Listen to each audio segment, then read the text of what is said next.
Hey guys, Metal Viking 82 here, back with a new Viking Orations. Got another review for you today, and this time around I'm going to be talking about the forthcoming album from the band Krigsgrav, entitled The Sundering. Due out here soon through Wise Blood Records.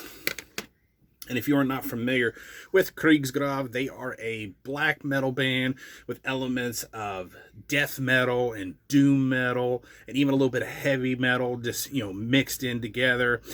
These guys have been around since 2004, based out of Keller, Texas, featuring David Sakura on drums, bass, and clean vocals. Then you have Justin Coleman on rhythm guitars, synths, and vocals, and finally Cody Daniels handling lead guitars. This is the band's sixth full length overall. It is 9 tracks, just over 49 minutes in length. And I just have to say, having listened to this album for a while now, it is just so diverse. It has so many elements to it and just so many tempo and mood changes. It's just such a very interesting listen. I mean, it starts off with the sounds of a thunderstorm and this kind of mournful sounding horn. Then a church bell starts ringing as we hear someone's footsteps as they're walking around. And to me, it just kind of harkens back to the self-titled Black Sabbath album and the lead off self-titled track, that whole atmosphere that it creates. It's what I got when I was listening to it. And then finally, that intro goes right into track number 2. The sun no longer reaches here, which absolutely wastes no time hitting you with the blast beats, the shrieks and growls, and the fast guitar riffs. Throughout this whole album, I think the guitar was just top notch. They have this heavy, dirty tone to them with lots of really good riffs and these melodic solos that I think are a nice juxtaposition to the heaviness of the guitar riffs.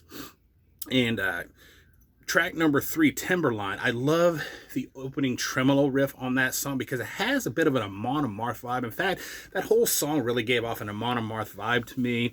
And then, at the 2:14 mark of that song, this really cool piano part came in. I just loved how the bass sounded mixed with the piano. And then finally, everything launches back into a full guitar assault at the 2:46 mark. And, speaking of the bass, I love the bass tone on this album. It's thick and twangy, right up in the mix, very easily heard throughout the whole album. The drum work, the production, and the sound I thought was really solid.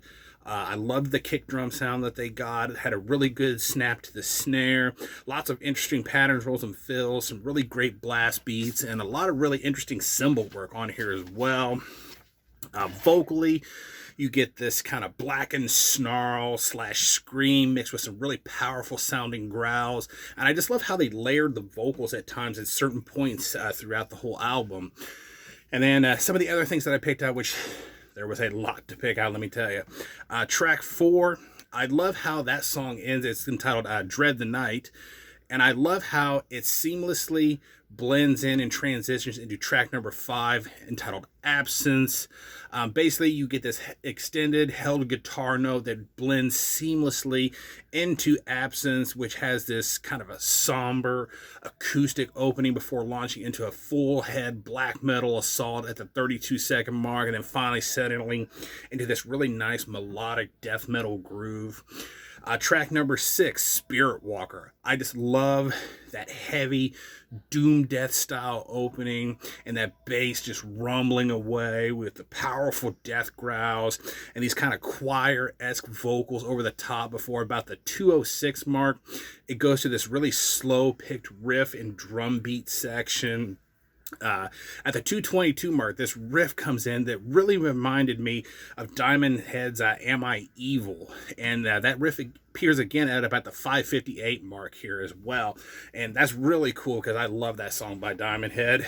And then finally at the 4:14 mark, there's this really cool kind of high-pitched tremolo riff that leads into a really nice guitar solo.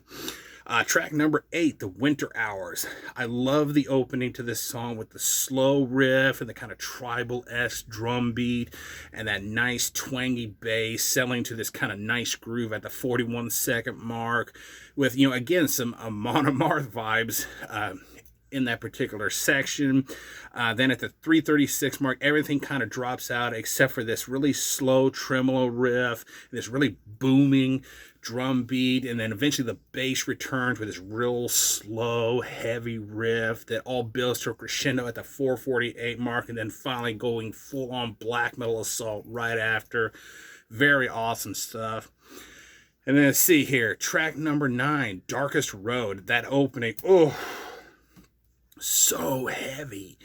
And then, towards the end, the choir-esque vocals make an appearance again, and they just really, I think, add to that song's atmosphere in that particular moment. Overall, I think this is just an absolutely fantastic album. It's a great blend of black metal, doom, death, straight up heavy metal, and, all creating this wonderful atmosphere. And it honestly makes you just want to keep revisiting this album to see if there's anything that you might have missed from the previous listen.